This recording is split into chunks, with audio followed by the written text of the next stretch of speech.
When you look at where Fed is and we look at the market is, we're setting ourselves up for the longest 2 weeks of the year.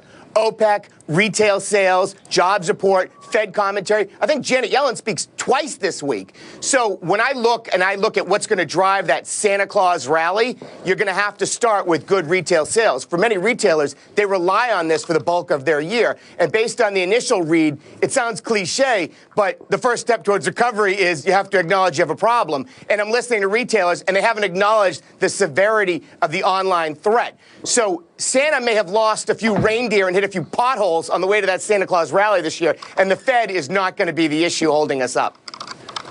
Most retailers that have, thought about the future at all they're getting those orders too, aren't they? I mean, what retailers left just with brick and mortar? And some of the online guys are going into brick and mortar, so it's almost everybody's sort of blended, aren't they? It's interesting, Joe, when you look at bricks and mortar, you have all the traditional old line retailers talking about their online capabilities, how they're so strong. Yet you look at the initial read on traffic for Black Friday, and it was pretty dismal. And what's even more interesting is at the rate of decline year over year, obviously, it's not stable. Traffic was down, and you still have major retailers blaming the warm weather. I mean, that is such an excuse. It's a joke. Look, we had weak retail sales before the warm November, and when November's over, it may not even be in the top 10 warmest Novembers. So it's a lack of execution. It's an excuse for the fact that they haven't been able to transform their business. They're at the edges. They're kind of rearranging the chairs of the Titanic, but they don't want to acknowledge that this threat is real. At the rate we are going, it will be the Amazon Thanksgiving Day parade next year if things don't change. And there are a handful of retailers that are making that transformation, but the majority of retailers come out here, they haven't changed anything. They're just fiddling around trying to figure out how they cut costs and lay off a few people to change their business model. So does that mean next year will be a flattish year for stock prices, Larry, or a good year or a bad year? Well, certainly, if you look at the last couple weeks, the market has been looking past a lot of bad news, and it's been shrugging it off. Right. Look at Turkey, Russia, just at the end of last week.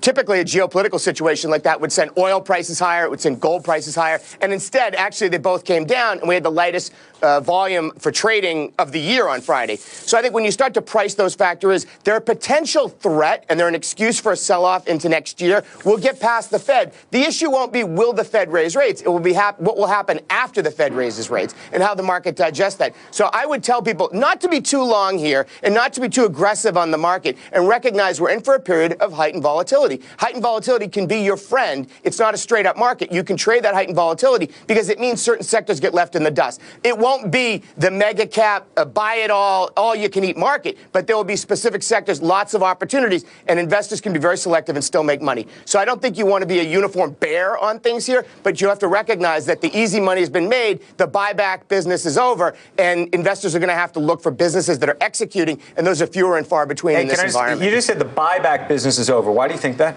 Yep. Well, in a rising rate environment, it makes less sense. Yeah, but I mean, rising rates, yes. I mean, if they were really rising, but I mean, if we even get a rise, it's going to be so marginal that I can't imagine that it's actually going to stem the tide. Yep. No, it's a great point. And look, it's been financial engineering is what's been driving a lot of earnings for this market, not revenue growth for most businesses.